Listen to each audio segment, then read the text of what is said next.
Ето сега сме. Ето го. Пръст. В камиона и камък. И това говоря за взривна скална маса. А вижте, ето го документ. Взривна скална маса. ВСМ. Това означава. А това е копана пръст с багера от гората и каране на магистралата. Ето това е разликата от това. Сега. И датата днеска е 28-то на документа го пише там, където го записахме.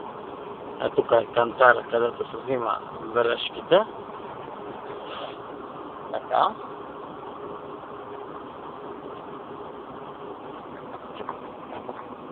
Спираме до сега. Сега, това е дателината на Дядово, където е Нова Загора, нали, и магистрала. Фактически на задната ми страна на гърба, където е за Турция нататък, а нагоре е за Бургас. Гръцката територия, ето тук, е за Бургас. А на обратната страна, където за Пловдив и Пазарджик, сега ще ви покажа.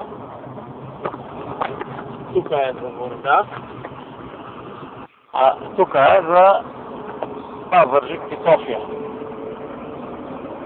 Така, виждате го.